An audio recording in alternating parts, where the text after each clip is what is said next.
Hello everyone, welcome to the YouTube channel. आज के session में हम डिस्कस करेंगे डिमांड फॉरकास्टिंग, जो कि सीएमए इंटर ऑपरेशन रिसर्च या ऑपरेशन मैनेजमेंट का टॉपिक है।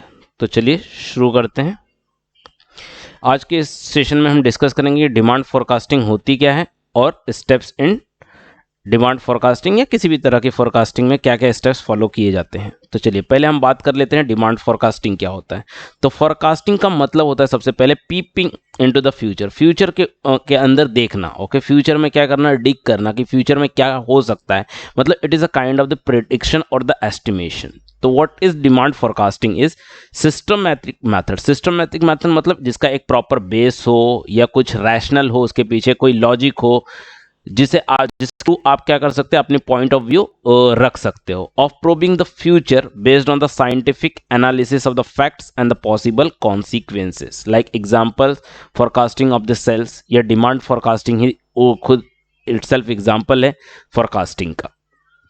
तो डिमांड फॉरकास्टिंग क्या होता है? To do proper forecast one need to assess the both controllable and uncontrollable factor inside और आउटसाइड दी ऑर्गेनाइजेशन। तो आपको डिमांड फॉरकास्टिंग करनी है या फॉरकास्टिंग किसी भी तरह की करनी है, तो पहले तो आप कंट्रोलेबल और अनकंट्रोलेबल फैक्टर्स को आइडेंटिफाई कर लीजिए इनसाइड और आउटसाइड दी ऑर्गेनाइजेशन। क्यों? क्योंकि यही फैक्टर्स होते हैं जो आपके डिमांड को या आपके सेल्स को क्या करते हैं, अफेक्ट करते हैं और फ्लक्चुएट करते हैं। अगर आप इन्हें आइडेंटिफाई कर ले तो आपके एसेस करने में क्या हो जाएगा, इजीनेस आ जाएगी। The all businesses and industrial activities revolve around the sale and its future planning.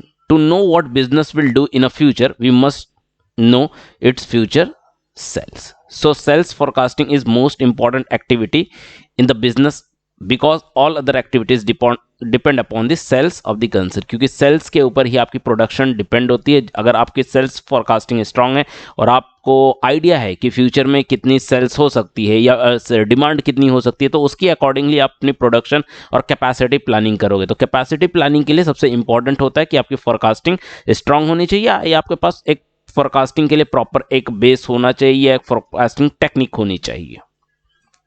Then period of the forecasting. अब पीरियड ऑफ द फोरकास्टिंग क्या होता है कि कौन से पीरियड के लिए, कौन से टाइम के लिए, time range selected for the forecasting. The period of the forecasting depend upon the purpose of the forecasting. किस चीज के लिए हम फोरकास्टिंग, हम डिमांड की फोरकास्टिंग कर रहे हैं, सेल्स फोरकास्टिंग कर रहे हैं, ओके, वेदर फोरकास्टिंग कर रहे हैं, कौन से टाइप की फोरकास्टिंग कर रहे हैं, उसी के अकॉर्डिंगली हमें क्या करना होता है, पीरियड सेलेक्ट करना होता है। The period of the forecasting में vary from 1 week to some years.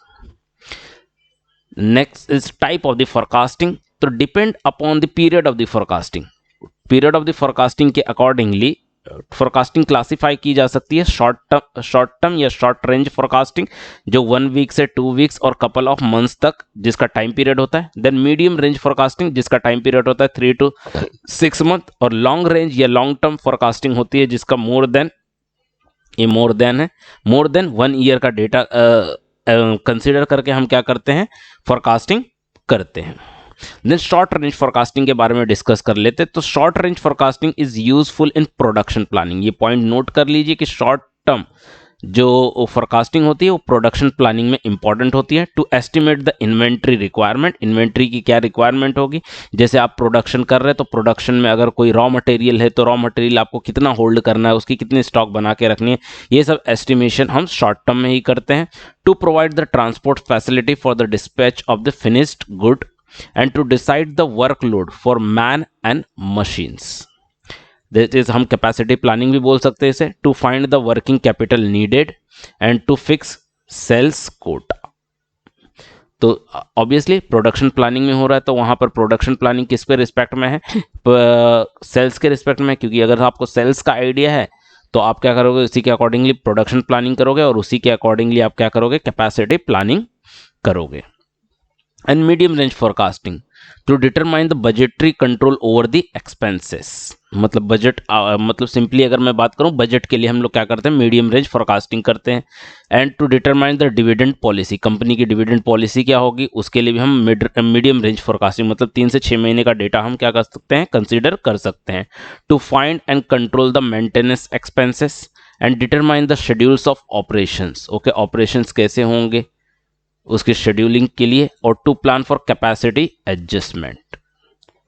The next is long range forecasting to work out the expected capital expenditure for the future development or to acquire the new facilities. जैसे आपको new facilities मतलब या तो new facilities मतलब godown खरीदना, ware house खरीदना है, कोई मशीन खरीदनी है, तो उसके लिए हम लोग क्या करते हैं, लॉन्ग रेंज फोरकास्टिंग करते हैं। या कैपिटल एक्सपेंडिचर की बात कर ले, capital expenditure for the future developments, तो हम वहाँ पर लॉन्ग रेंज फोरकास्टिंग यूज करते हैं। To determine the expected cash flow from the sales or to plan for the future manpower requirement or the material requirement and research and development के लिए हम लोग क्या करते हैं, लॉन्ग रेंज फोरकास्टिंग या एक साल से ज़्यादा का डेटा हम लोग क्या करते हैं, यूज़ करते हैं या उसको एज अ बेस मानते हैं लॉन्ग रेंज फोरकास्टिंग के लिए।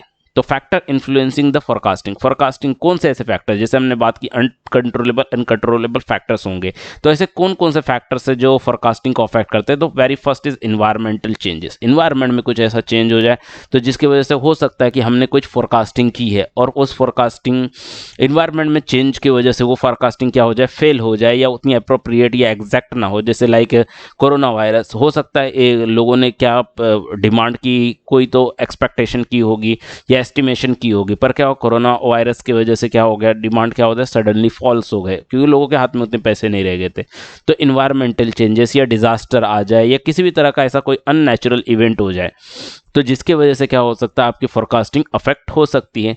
Then changes in preference of the users की प्रेफरेंसेस इन चेंज हो जाए। जैसे हमने जो प्रोडक्ट बना के रखा है वो आउटडेटेड हो जाए या लोगों को पसंद ही ना आए, ये लोगों की स्टाइल्स चेंज हो जाए, प्रेफरेंस प्रायोरिटी चेंज हो जाए, तो इस टाइम पे भी हमारी फोरकास्टिंग क्या होती है, अफेक्ट हो सकती है। Then number of the competitive products, okay, जो प्रोडक्ट्स हम प्रोड्यूस कर रहे हैं उसके कंपटीशन में और कितने प्रोडक्ट्स हैं, उनकी प्राइसिंग क्या है, ये सारे फैक्टर्स भी क्या करते हैं, हमारी फोरकास्टिंग को अफेक्ट करते हैं। Then disposable income of the company, very important, कि लोगों के पास डिस्पोज करने के लिए, मतलब अपनी बेसिक नीड्स के बाद लोगों के पास खर्च करने के लिए कितने पैसे हैं। अगर if they have lots of money to dispose, okay, या एक्सपेंस उठाने के लिए अगर लोगों के पास ज़्यादा पैसे, तो obviously they will purchase more things. अगर लोगों के पास इतने पैसे नहीं है कि वो अपनी बेसिक नीड ही फुलफिल नहीं कर पा रहे, तो they do go for the other things, okay, जो भी लग्जरियस थिंग है या कोई अदर थिंग जो भी अदर देन बेसिक नीड्स है, तो उसके लिए वो नहीं जाएंगे। दो स्टेप्स इन द फोरकास्टिंग, अब जब आप फोरकास्टिंग करते हो तो कौन कौन से स्टेप्स फॉलो करने, तो सबसे पहले तो आपको डिसाइड करना होता है ऑब्जेक्टिव ऑफ द फोरकास्ट। आप फोरकास्टिंग क्यों कर रहे हो, डिमांड फोरकास्टिंग है, सेल्फ फोरकास्टिंग है, शॉर्ट टर्म फोरकास्टिंग, सॉरी वो तो पीरियड में सेलेक्ट कर लेंगे हम। हमारा ऑब्जेक्टिव क्या है फोरकास्टिंग के लिए, ओके, क्यों कर रहे हैं, ओके। तो जब भी क्वेश्चन पूछा जाएगा व्हाई, तो यहां से हमें पता चल जाएगा ऑब्जेक्टिव क्या है। Select the period over which the forecast will made, आप फोरकास्टिंग कौन से पीरियड के लिए, शॉर्ट टर्म कर रहे हो, लॉन्ग टर्म कर रहे हो, मीडियम टर्म कर रहे हो, तो यहाँ से आपको पीरियड सेलेक्ट करना है क्योंकि उसी के अकॉर्डिंगली आपको उतना डेटा कंसिडर करना पड़ेगा एसेस करने के लिए। And select the method you want to use for the making the forecast, आप फोरकास्टिंग के लिए कौन सी मेथड यूज कर रहे हो, मूविंग एवरेज मेथड यूज कर रहे हो या डायरेक्ट मेथड यूज कर रहे हो, लिस्ट स्क्वायर रिग्रेशन यूज कर रहे हो, ये मेथड आपको सेलेक्ट करनी पड़ेगी। And basis on that you have to gather the information. So information can be gathered from the two sources, that is the primary sources or the secondary sources. Primary sources मतलब आप सर्वे करके आपने data लाया है, secondary sources आपने किसी magazine, journal, newspaper, कहीं से कोई डेटा इकट्ठा किया है, कलेक्ट किया है, that is the your secondary source of information. Primary sources मतलब आपने सर्वे करके लोगों से डेटा कलेक्ट किया। And make the forecast, okay, at last you have to make the forecast for the sales or demand, whatever it is.